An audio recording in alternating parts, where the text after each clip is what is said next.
We are back in the all-wheel drive 1959 El Camino build. We're going to dive into creating our upper control arms and piecing together the rear and figure out some of the tube structure on this rig. A couple of things that I don't like about what I've done here, so we're going to change that up, make our upper control arm mounts, and make this thing ready to rock and roll. Been so focused on the front, I haven't put any real effort into the rear, and we're going to change that. Now, my goal with this car is to build an absolute shredder that actually works, but I do want it to be artistic and pretty. To the best of my abilities, there's going to be some things that maybe I can't fabricate or design, but I want to go all out in this thing and actually push myself. On that note, I'm not really feeling how this back is coming out. Compared to the front really has a flow to it and looks good. The back seems like it's missing something pretty big. What we're gonna do in this episode is rip the back off, take some weight out, construct the piece to make the back together, start laying out our control arms, and rip some of these tubes out to get a better flow. As of right now, servicing the engine is a no-go. It's an absolute nightmare. So in this episode, let's start cooking up some ideas, start moving forward with the rear to make it match the quality of what we have in the front. Here's our first plan.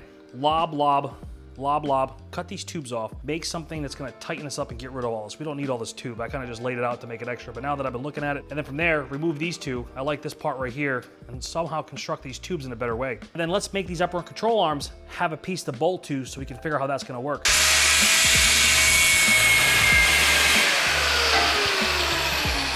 Let's just make it an even number, call it. That'll be one line. We're gonna mirror image of this one. All right, now we got a cut line. Now let's figure out what we're gonna do for the top. What we'll do is get the laser out. Let's pinpoint these two lines, and then we'll know where our top lines are so it's even. Boom, boom, boom, boom. Then we can just lob this whole thing back. But first, we're gonna take those off. Those are bothering the heck out of me. So let's remove those tubes next too so we have a clean slate. We can reuse these for something else. Toodaloo.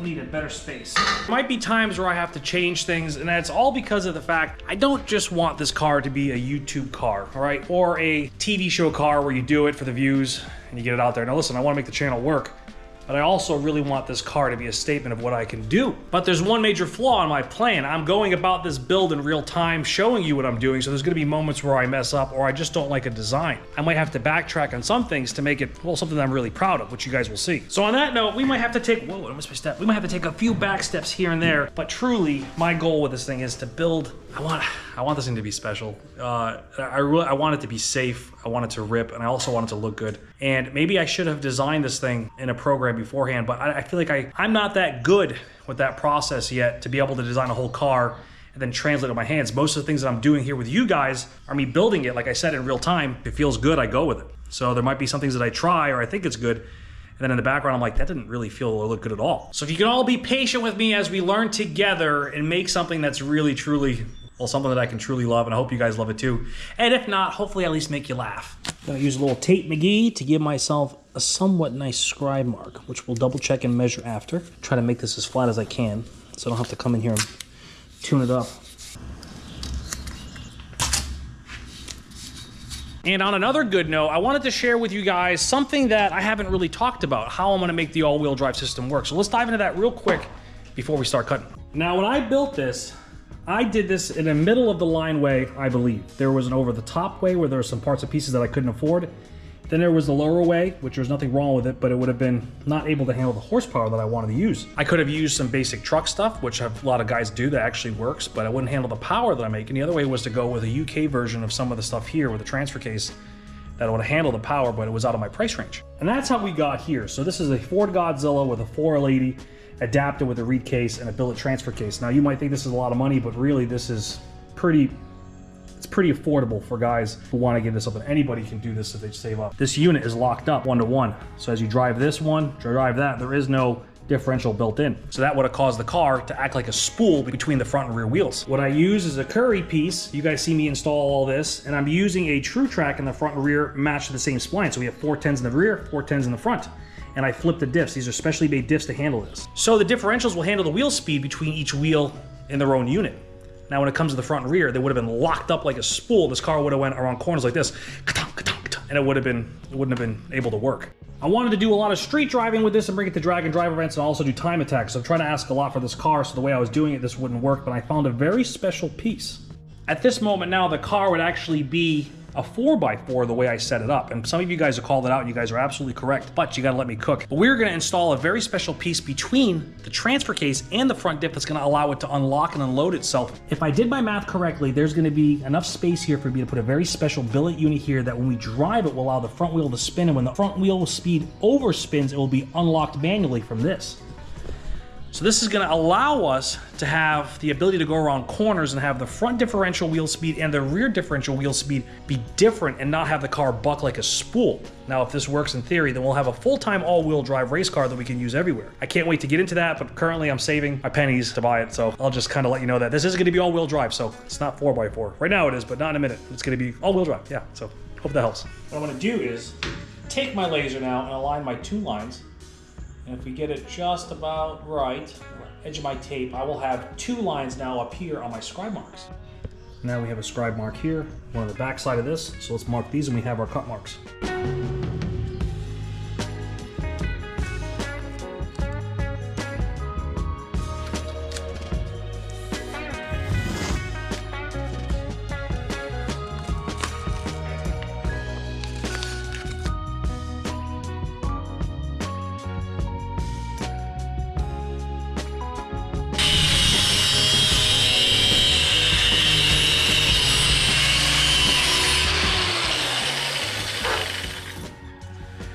Ooh, close. That's it. She's gone, no turning back now.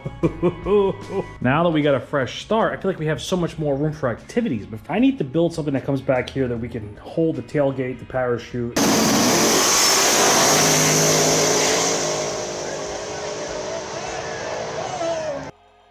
And mount a bunch of stuff back here. And I also need a cavity, drag racing inspired. I'm gonna build a backbone, tie it all in. And I think I have some plot points, and what I'm going to try to do is get all the nodes tied together with this. So not only is it a piece that comes off that holds all this, but all my nodes are tied to it to really strengthen this thing up. We're going to tie this to here. We're going to tie the other node down here.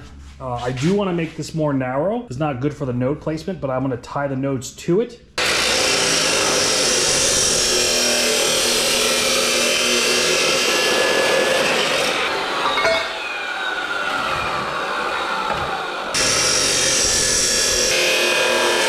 So this is going to be a first for me. I'm going to be doing my my first miter on tube. I usually just notch it, but I don't want to have any holes in the outside. So I'm going to do 45, 45. We're going to do it, and we're going to be mitering tube like a big boy. So let's see if we do this the first shot.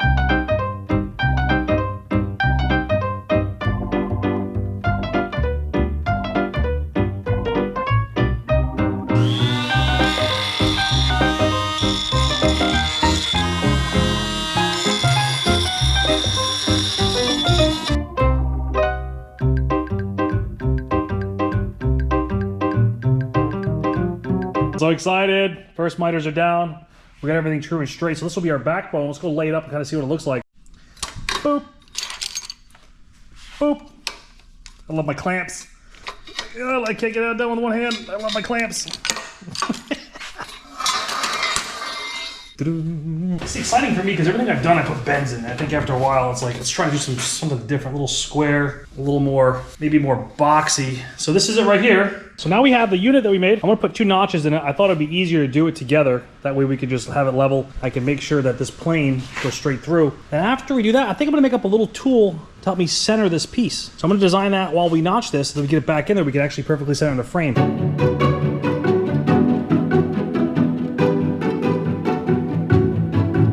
Here we go. Oh, jeez. Oh, hold on. Here we go. Boop. Uh-oh, what happened? Oh, jeez, I don't have any air. Hold on. Oh, there's the culprit. Boop. Here we go. Second time. All right, now we have an indicator mark in there. Let's go in there and line it up and tack it in. Just gonna double check our measurements here. 1/4, we're good. So right here.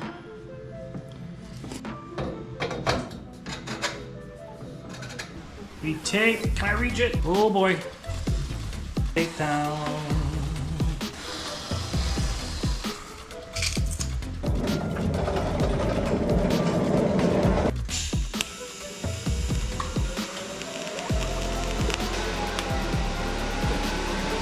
Oh, wait, Okay, so now we have our base, and then we can start tying it in. So let's get one tube in here to kind of lock this in. Let's see if this thing fits. Force it in, pop it up, boom. Node to node, I love it. No gap, this is cool. All right, let's lower it, weld, get it back in, tack it, make our cross, and then we can start tying it all together.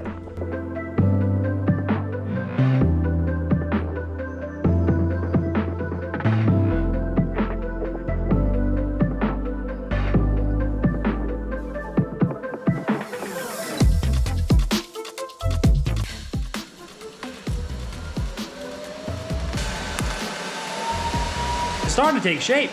Now, I think we're gonna get some 1 inch. I've always wanted to do what they do in tunnels where I do like 1 inch here, kind of give it more of a ladder shape. So let's add those in and then see what it looks like.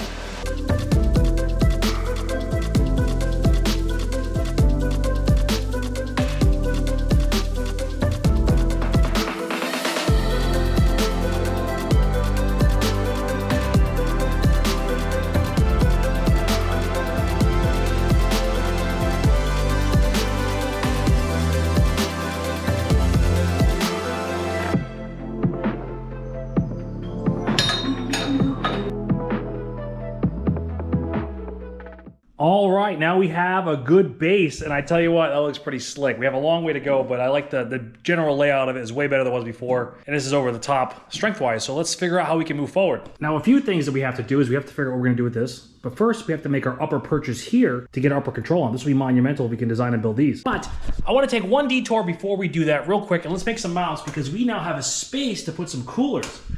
And I just happen to have coolers, and I wanna just get them in there, so let's do that quick, and then we'll move to the upper control arm mounts. And before we get down, let's clean the table up just a little bit. Let's give it a little polish. Too short. This table means a lot to me, so it's the first thing we've ever gotten from sponsorships. So I'm trying to keep it nice. I'm beating it up, but at least we're putting it to good use. Thank you, Strong Hand Tools. So Proform came through and hooked us up with some coolers. We're gonna be using this as our trans cooler and our oil cooler. They're both the same geometry, same dimensions. And now we just happen to have a cool little pocket right there in that frame that we can mount it in. It all just kind of worked out. I had no plan for this, but after seeing it, I'm like, we're good to go. We're gonna measure this pocket on the inside, and we're gonna lay both of those coolers right here.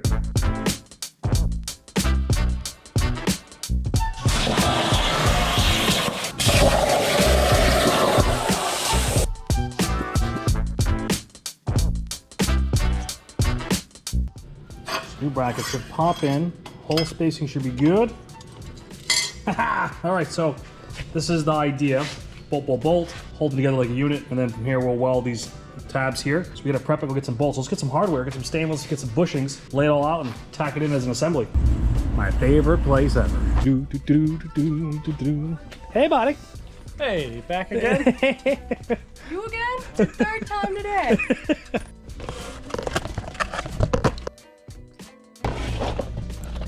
Take 2 of these for the road. Oh.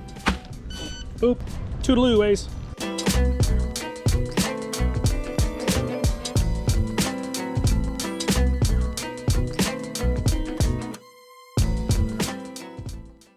Let's see if our puzzle fits. Oh. This fits. I think it's gonna look sick.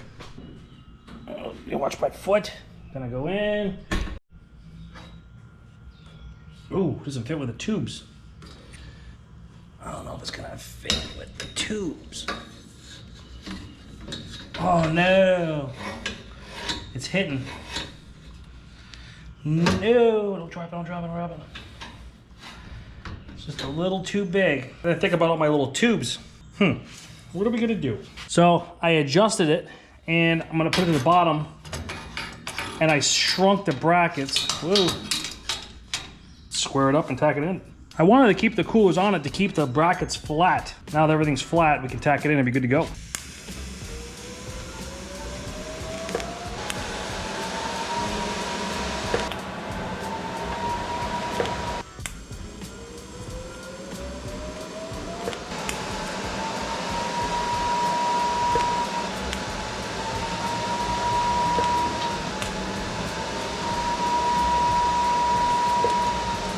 All right, let's flip it.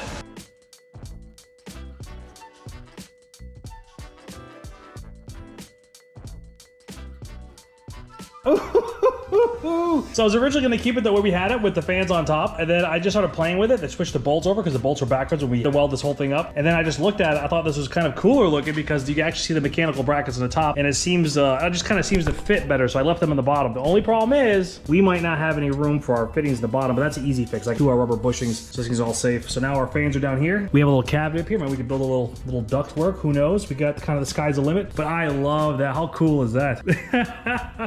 It's cool. It's very mechanical with the brackets all together.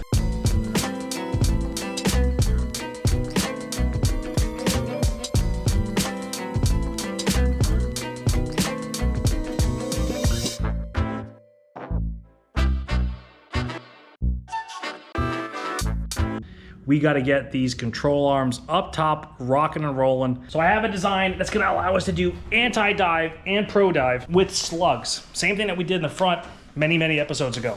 So I'm going to start piecing that design together. We'll start cutting. Let's fab this up. I'll explain how this is going to work. Let's get right to it, because once we get those upper control arms on, we can figure out how to tie the back of that weird part of the frame in to make it look nice. Now it's time to get spicy. I'm going to show you what we got here. Where's my slugs? Where's the slugs? This is going to take a minute. Oh, here we go.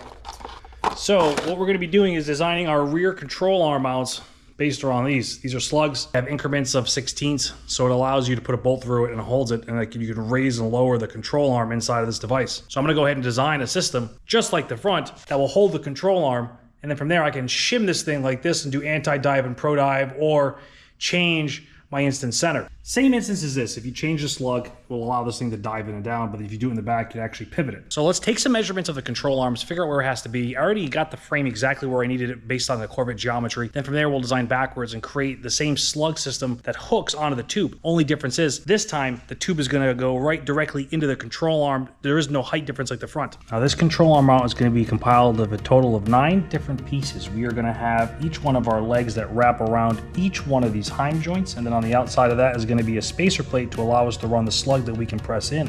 On top of that, we are going to have a top plate that we are going to design that's going to pop and tab and slot into these mechanisms here, so I can assemble it easier than weld it. Once I weld it, I will then blend only the top to give it a nice machine looking finish. If we do this correctly, we will allow ourselves to actually adjust this unit inside of this perch, up and down, and control pro dive and anti-dive. We'll be basing our measurements also around these slugs. I'll be taking the outside diameter and the inside diameter and using these for the pocket that these will now pop into.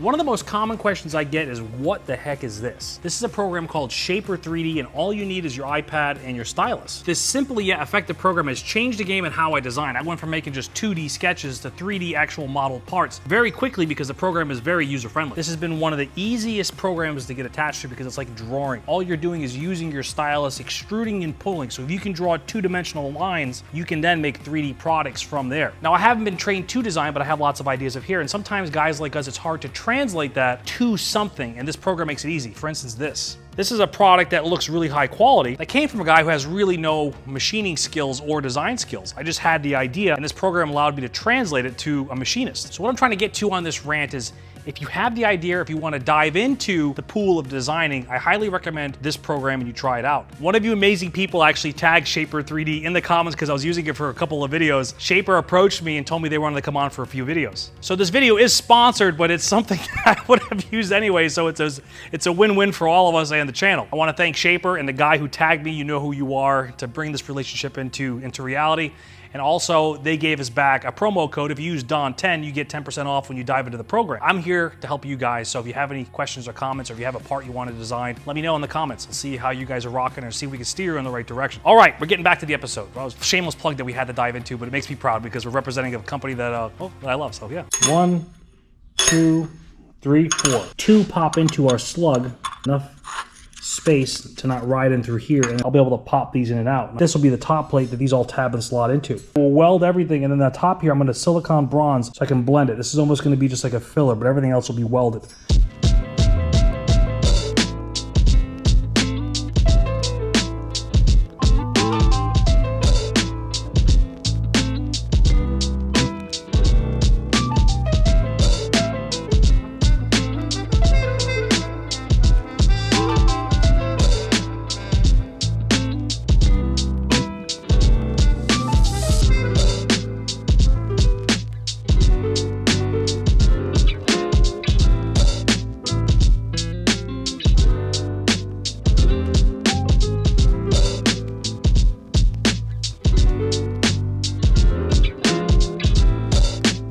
both of them all done, polished up and smooth. It's time to go and install these on the old rig. So I made these a long time ago. We're gonna go ahead and install these. These are gonna track our wheel at the exact height it needs to be. And that way we have more adjustments. We can actually center it. Then from there we'll measure upwards and figure out where our upper bracket has to go. Put our little stand on. This is gonna help me get this thing tuned in. Really, it just allows me to get more access to the wheels when I have to weld. Shims on. I don't have a magnet. I got a big enough one. So now we can set this thing up. But I'm going to set the upper controller mount super neutral. Okay, let's get up in there. This old thing is going to go like this. We're going to slide it in. Hopefully the measurements are correct. I'm going to get this nut on here real quick. Let's tighten this up and tack it in.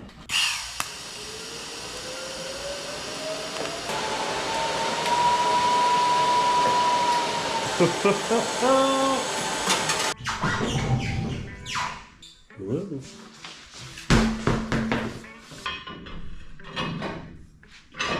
So these are actually updated studs as well.